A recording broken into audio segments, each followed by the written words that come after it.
What a game.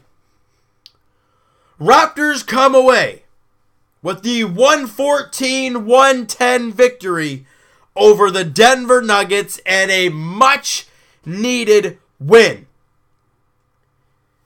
This team defensively over the past little while has not been good. We all know that. And through the first three quarters, other than the second quarter, I thought the team had played pretty good defensively.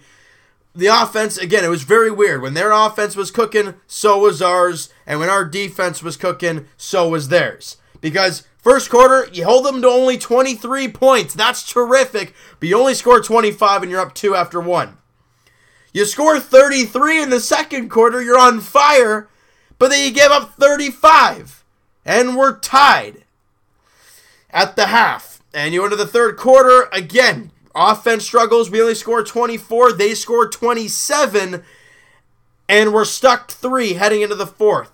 But it's how you start the fourth quarter. The Raptors really didn't start the fourth all that great. They were down by 8 at one point. And then I don't know what happened. A switch just, dink, it clicked. And everybody just started working hard defensively and got out and run, and they made their shots on the offensive end. I mean, the defensive intensity from Pirtle. Pirtle was playing with 4 fouls. A lot of people don't realize he was actually playing with 4 for quite a bit. They trusted him. They needed him out there, and he didn't play any soft basketball. He played hard. He put, I think it was Paul Millsap on a post-up late in that fourth quarter. That was nasty. And Siakam, the work that he did on the defensive end, and you know how he gets out and runs. He was terrific. Fred VanVleet was on fire. We'll get to these specific stats in a little bit. DeLon Wright was terrific. DeMar DeRozan didn't see a piece of the fourth quarter. Kyle Lowry was out there late, but you didn't see DeMar at all. That tells you right there, Dwayne Casey was riding the hot hand, and it worked. As like I said, the Raptors had a +7 fourth quarter, 32, and they held them to only 25 in the fourth quarter. Other than the second quarter, the Raptors played terrific ball. I am proud of these guys for the grinded out performance they get. Look, Denver's not a shabby team on the offensive end. They're, I think, top 10, if not 10th. Offensive team in the entire NBA. And look, the Raptors, they worked hard defensively today for the most part. A lot of shots were difficult shots that they were somehow not. For goodness sakes, it should have been 114-107, but Jokic banks a 3 in with Siakam all over him. And Jamal Murray with a half-court shot late in the shot clock. Those 2 are Hail Mary shots that go in. You take those out, it's a 106 score, and we're looking at it like that's much better. 110 is just a lot, oversized. And yes, DeLon Wright with the half-court shot at the end of the first quarter to kind of give us that 2-point lead. That's beautiful. Somebody I was very impressed with today, Serge Ibaka. Played only 25 minutes. 13 points, 6 rebounds, and the big thing, 4 blocks. That is where Serge Ibaka is good. He shot 6 of 11 from the field, and yes, 1 of 4 from 3, which we all know what's going on there. But look at it. He shot 1 of 4 from 3, and he was still 6 of 11 from the field, and he was a +10 on the floor. He didn't force his shots. Look, Serge Ibaka in the mid-range is not bad at all. But it's when he tries to shoot too many threes is when we get frustrated. And what I've noticed with him, if he takes some jumpers early and makes those shots, yeah, he could stretch it out once in a while and take a 3. Because his confidence is there. But once he starts the game chucking a few threes up and misses, confidence is gone. But if Serge Ibaka could play that mid-range game, he also had 6 rebounds, like I said. He was great. Great to see OG in his limited minutes do not too shabby. 16 minutes of work, 7 points, 3 boards, and assist on 3 of 6 shooting, 1 of 3 from 3, and he's a +4 on the floor. I'm not going to complain with those numbers. JV, he's been a double-digit machine when it comes to points. Only played 23 minutes, 15 points, 7 boards, and 4 blocks. Your two starting big men, JV and Serge, combined for 8 blocks alone. It was a block party. And also JV had a terrific night, though, on the offensive end. If I can get a look at this, that would be great. He was 6 of 10 shooting, 3 of 4 from the line, 0 of 1 from 3, but plus 10 on the floor. So again, your two big men, both in double figures, both shot the ball with good percentages, both guys had 4 blocks apiece, and both guys were plus 10 on the floor. That is a recipe for a victory. And I haven't even got to Kyle and DeMar, who really didn't play the best offensively points-wise. Lowry only had 11 points, and DeMar with 15, but they combined for 15 assists. Those two guys alone. They moved the ball great, and you look at this, everyone's thinking only had 11 points and only 15 points. Oh, they probably shot like 20% or 30%. Look, Kyle Lowry was 4 of 9, 44%, and he was 3 of 4 from 3. And DeMar DeRozan was 7 of 11 from the field, didn't get to the free throw line, and was 1 of 3 from 3. Both guys were plus ones on the floor. They shot good percentages, and they combined for 15 assists. Now, I agree, DeMar DeRozan's defense looked a little shaky tonight against Jamal Murray, but you know what? That's just the way it goes sometimes. You'll trade offense for defense, at some points, because we know this team can play so well on the offensive end, and it's the defense. When you have Serge Ibaka and JV on the inside who play like they did today, you're fine. And oh yeah, Kyle Lowry had 2 blocks of his own. One of the smallest guys on the floor had 2 blocks. Tells you right there how hard they played today. And the bench.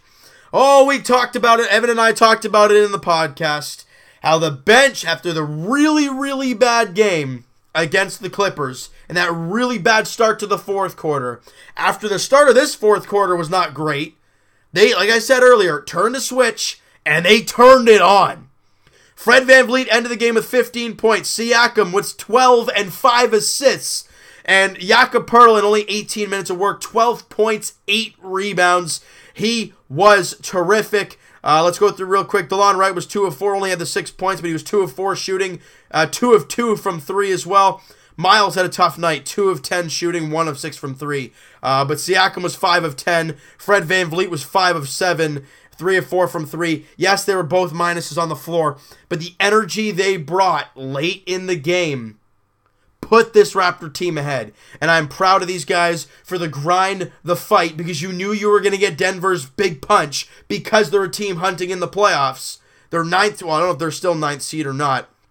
Whether they are or not, coming into the game, they were the 9th seed in the West. They were right there in the playoff contention. But the Raptors just buried them with a tight game. And all I got to say about the Denver Nuggets, though, Jokic and Jamal Murray are 2 very, very special players. That's all I got to say. I'm proud of these guys. Again, it's not the perfect game, right? It's not a game that you're going to look at and say, you know what? I love all around the way the Raptors played. They played pretty well. They played much better than we've seen as of late.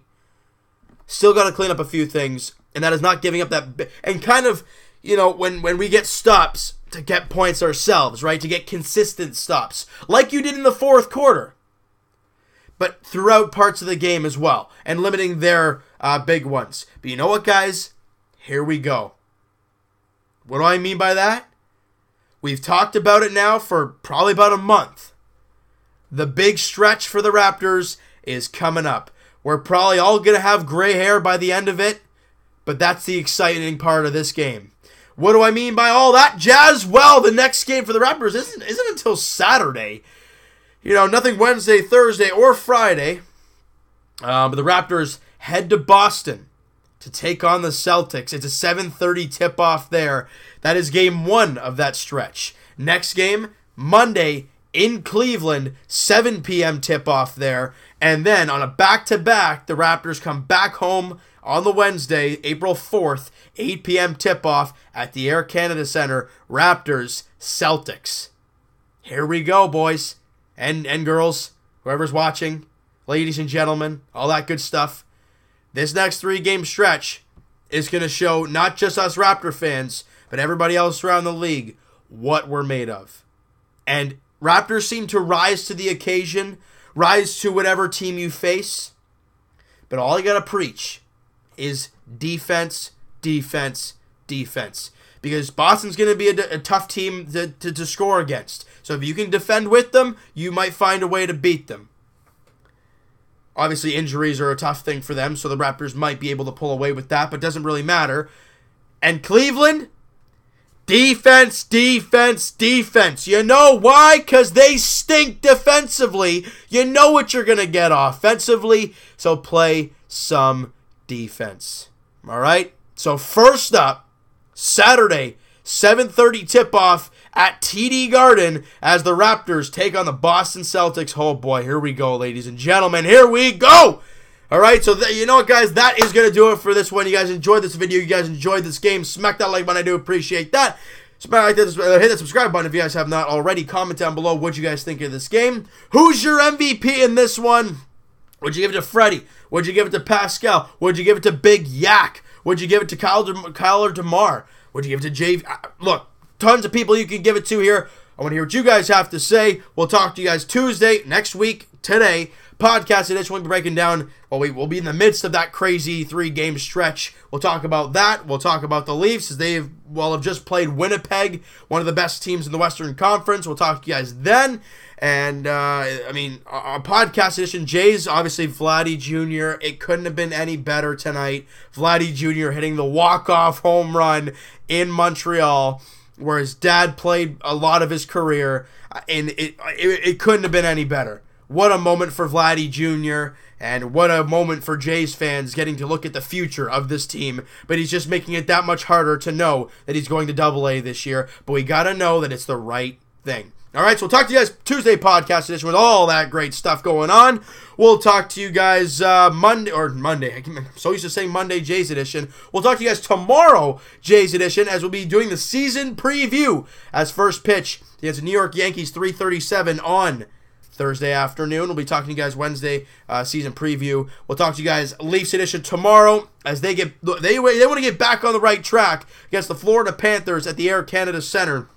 You know, Leafs coming off that real tough loss to Buffalo, 7:30 puck drop there. And as for the Raptors, as we've been saying, they play the Boston Celtics on Saturday night. It's a 7:30 tip-off. Let's go for 2 straight in TD Garden and show these guys that we're supposed to be the #1 seed.